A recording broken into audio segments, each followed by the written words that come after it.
Whew, what a crazy weekend. You know, upsets galore on Saturday, Sunday. Falcons go out there and they pick up the win on Sunday night. I know it was an ugly game, but at the end of the day, a win's a win. And we also got a double header later on tonight. Oh yeah, and by the way, I had a much better week too as far as my predictions. 10-4. That's up to the Monday night games. But anyways, let's get to the video. Welcome back to Grizzly Talks Football. I'm the Grizz, and ladies and gentlemen, we have the Week 3 college football reactions and also the reaction to the Week 4 AP poll alongside with the game day, big noon, and a Superdog predictions. Oh yeah, I almost forgot to mention, that Clemson Georgia Tech game, the spread was lower than the threshold, so I had to pick a whole new upset, and then picked Old Dominion Virginia Tech off camera. But with that out of the way, if you still are looking for that Season 2 playlist, I'll make sure to leave it in the description. Make sure you click the link so you can view every episode so you're all caught up, and you'll also have it for future episodes. Also, don't forget to hit the red subscribe button, hit the notification bell, so you can miss a single one of my videos, and it also helps the channel a lot. Without further delay, let's go and react to some Week 3 college football games. And we're going to start things off with the upset that happened in the afternoon. It was Georgia Tech stunning Clemson 24-21 to get their first win over the Tigers since 2014. Newsflash alert, this dropped Clemson all the way out of the AP poll. Okay, so Troy did expose them. Okay, Klubnik had some big mistakes. I think he had like 1 or 2 turnovers in this game. Georgia Tech had the early lead. Clemson was able to tie it up. But then a guy by the name of Aiden Burr came in there in Atlanta to knock a 55-yard field goal to win the game for the Jackets. And they got the absolutely anticipated win to start 3-0 for the first time since, I believe, 2016. Keep sticking them, Jackets! And now we have the big noon kickoff game. That was the Oregon versus Northwestern in Evanston. Yeah, this was a disaster. Man, Preston Stone had himself a horrible game. Was this the best quarterback that Northwestern has this season? Meanwhile, for Oregon, they just pretty much dominated this entire game from start to finish. Oh, you best believe we gotta mention this absolute beauty of a football game. Georgia playing Tennessee in Neyland Stadium in Knoxville in an overtime thriller. Joey had himself a very nice game. 370 yards, 4 touchdowns. Yeah, I know Tennessee isn't regretting getting rid of Nico now. I'll let you know why in just a second. As in, like, I'm going to do over a couple games from ranked opponents, and then I'm going to hand over to the unranked opponents, like every single game, just to take a look at a couple of other games. But Chris Prassel had himself a monster game. 6 catches, 180 yards, 3 touchdowns, and somehow, some way, Georgia was able to come all the way back, force overtime, and ended up winning it. It was a hell of a game. High drama, high stakes, and big rivalry game as well. Crazy. You thought you were sleek, Texas? You thought I wasn't going to notice you? How the fuck did you struggle with UTEP? UTEP! And they said Arch Manning was a Heisman favorite? 1 touchdown and a turnover? Yes, he had 2 rushing touchdowns, but as a quarterback, ass. You better be lucky Malachi Nelson wasn't any better. Otherwise, this could have been the biggest upset in UTEP history. It really could have. Next, we got Miami beating South Florida 49-12. The South Florida dream died in this game. Not necessarily South Florida's fault, it was just more the fact that Miami was just by and far the more talented and overall better team. Also, fuck you, Kevin Marion. Why'd you leave us? But anyways, Carson Beck threw 3 touchdowns, 340 yards. Fletcher had a great game with 2 rushing touchdowns. Byron Brown tried everything he could. He just could not do enough. Defense was just getting absolutely obliterated by the Hurricanes all game long, and it showed. I also got to mention these 2 games on the road. First off, Ole Miss, instant classic with Arkansas, with Lane Kiffin coming out on top. I was really hoping that Sam Pittman would beat Lane Kiffin, but guess we're going to have to wait a little longer for that to happen. So Austin Simmons struggled, so they had to put in Chambliss as the new quarterback, and he did just enough to get the win. 3 total touchdowns, 400 total yards. He was balling out.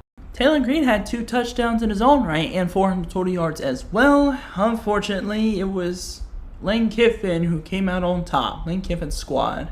And yes, they're still 3-0. Can't forget to mention Ohio State. They were only up 13-3 at halftime, and it was actually 23-9 at the end of the third quarter. Luckily for Ohio State, they were able to finish off the game, but man, a lot of concerns out there. At least Jeremiah Smith looked good, and Julian Sand threw 3 touchdowns, but yeah, this was definitely a game they want to forget. We got just a few more ranked games, and then I'll get to a couple of unranked ones as well. Starting off on this row, we have LSU beat Florida in the Bayou 20-10. The main story of this game was that DJ Lagway threw 5 interceptions. That is not clickbait. A sort of 5-star recruit, I think, one of the best quarterbacks in the class, went out there and threw 5 interceptions on the road. Billy Napier's buyout is going to be a fun one for Florida. They're going to suck for quite a while. Also, well done, LSU. You didn't win pretty, but you got the dub. Also on this row, we have Texas A&M somehow, some way, beating Notre Dame 41-40. The Irish had this game in the bag. They went out on the field and scored a touchdown, but then Tyler Buckner fumbled the snap on the PAT. And then the defense, Christian Gray. Christian Gray sold a not 1, but 2 4th down and goals for Texas A&M for them to take the late lead off a 1-point game because of that botched PAT. And now Notre Dame's 0-2 and A&M is 3-0. What is going on as far as these top 10 teams?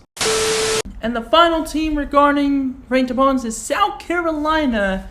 Yeah, I'm wearing their shirt even though they got their asses handed to them by Vanderbilt. Yeah, you heard that right. Vanderbilt put Bilt to ass on South Carolina.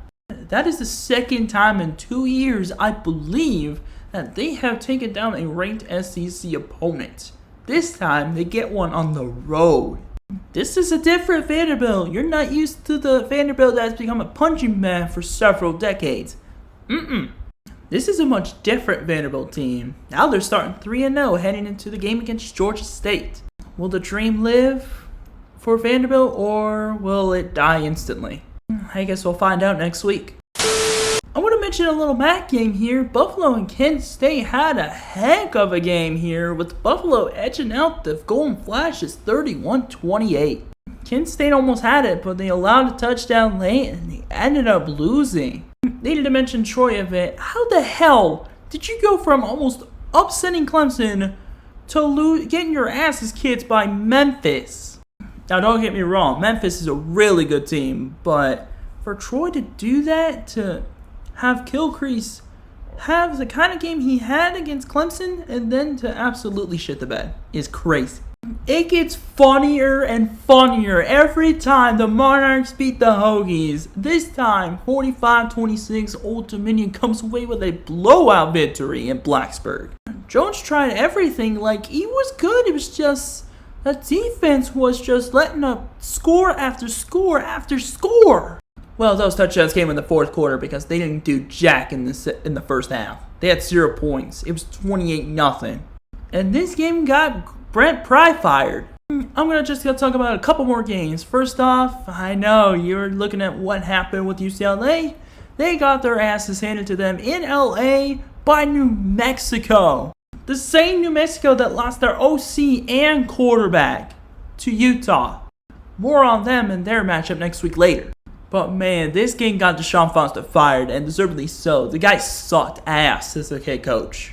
And the final game we're going to talk about is Colorado getting their asses handed to them by Willie Fritz in Houston. After the game against Delaware, Staub got the start, and boy did he suck. Connor Whiteman was looking good against Colorado. Say it with me, y'all. Colorado.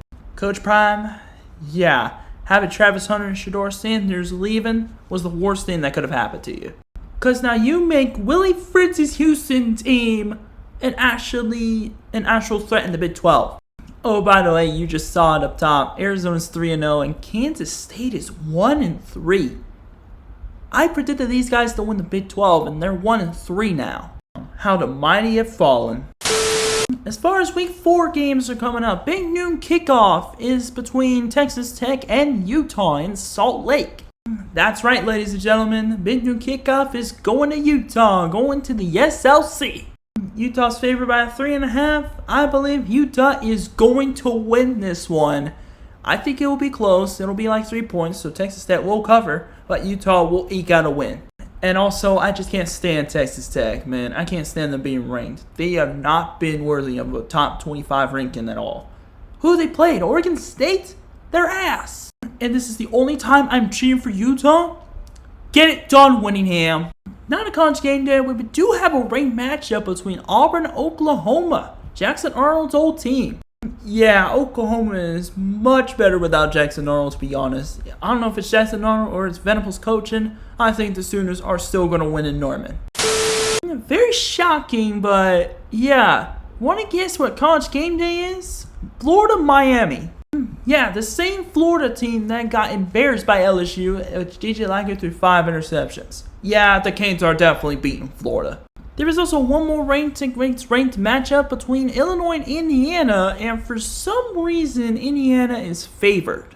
Kirsten Eddy's a great coach. I understand that, but for Indiana to be favored against Illinois, who has been looking red hot this season?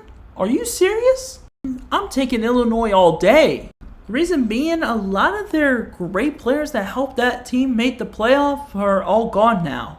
Mendoza's the quarterback. I don't think he's that bad, but can he be a good defense in Illinois? Brad Bielema is a great defensive-minded coach. And Luke Altmaier is going to sling the rock all game long. This is going to be good. As for my Superdog, no, it is not going to be Tulane versus Ole Miss. Ole Miss is going to put belt to ass on that game, respectfully. I'm actually going to go over to Columbia, Missouri for this Superdog. Yeah, those Gamecocks are going to go beat the Tigers. I mean, hey, Missouri's not that bad. I mean, they got a really good quarterback. I'm actually not even sure who their head coach is. He might be pretty decent. But Shane Beamer, I don't know what the hell kind of voodoo magic he put on that South Carolina team last year. And I know their defense is a shell of its former self, but they can still compete. I'm expecting that game to be a very close one. That's all for the picks, and let's head to the AP poll. And here is the Week 4 AP poll, starting off with the top 5 being Ohio State, Penn State, LSU, Miami, and Georgia. I was more impressed by Ohio State than Penn State. Fair rankings there. LSU, they just got past Florida. They're staying at 3. Miami handled their business with South Florida. That's fine. And Georgia with a huge miraculous victory over the Tennessee Volunteers. Good top 5. 6 through 10, we got Oregon, Florida State, Texas, Illinois, Texas A&M. Oregon handled their business with Northwestern. Texas struggled with UTEP. That's why the drop-off happened. Illinois handled their business against Western Michigan. Texas A&M got a huge win over Notre Dame. I think Florida State was idle this week as well. Top 10, honestly, not that bad. I mean, I would put Illinois above Texas, but whatever. And then 11 through 15, we got Oklahoma, Iowa State, Ole Miss, Bama, Tennessee. I personally put Tennessee over Bama and Ole Miss. Maybe even Iowa State, because they didn't really lose by that much. Oklahoma, they are red hot right now. They are going to be playing at Norman against Auburn. They are going to have a field day with that one. Pretty interesting stuff. They handled their business with Temple. Iowa State struggled against Arkansas State for some reason. Interesting. Ole Miss had an instant classic with, Arkansas. Bama, they handled their business against Wisconsin. That was a blowout, seen from a mile away. And of course, Tennessee, overtime loss, heartbreaker to Georgia. Just some small changes to the top 15, but overall not terrible. Now 16 to 20, we got Utah, Texas Tech, Georgia Tech, Indiana, and yours truly, Vanderbilt. Utah and Texas Tech are facing off against each other. They both blew out their opponents. Utah against Wyoming and Texas Tech against Oregon State. And it's going to be a fun big noon kickoff. Georgia Tech was able to upset Clemson and knock them right out of the rankings. Their upcoming game is against Temple. Indiana played Indiana State and beat the brakes off them. Their next game is against Illinois, and that's going to be a tough challenge. And finally, Vanderbilt beat South Carolina, who was number 11 at the time. Knocked the ranking right out of them as well. And now they have to play Georgia State, one of the teams that beat them. Pretty good top 20. I would personally put Vandy above Indiana, but yeah, it's fine. Also, Georgia Tech above Texas Tech all day. Texas Tech does nothing to oppress anybody except for whoever decided that the number 2 transfer portal class deserves a top 20 spot. I'm not going to mention my reason because we all know why I hate Texas Tech so much as far as them being in the rankings. And finally, we have Michigan, Auburn, Missouri, Notre Dame, and USC rounding up the top 25. Michigan played Central Michigan, and you can already guess how that went. Auburn kind of struggled against South Alabama, to be honest with you. They personally to me, they probably shouldn't even be in those rankings. I feel like South Carolina should be still there. Maybe Clemson could have been in there too. Missouri's looking good right now. Now they're playing South Carolina after blowing out their opponent last week. I think it was Louisiana Raging Cajuns. Obviously, Notre Dame suffered a heartbreaking loss, but why did they drop 16 spots? They lost by 1 point. And of course, USC, they are actually 3-0 right now. And they were actually one of the teams that I had actually being a little bit of a dark horse as far as a playoff. But I realized, guess who coaches his team? Lincoln Riley. Oh, that's going to go so well for him. But anyways, that's the top 25, and good luck to all these teams on their respective games in Week 4.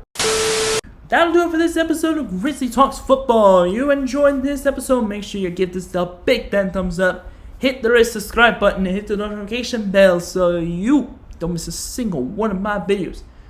This is the Grizz signing off for now, and until next time, I'll see you guys later. Peace, love, keep the Grizzly vibes with you at all times. Take care.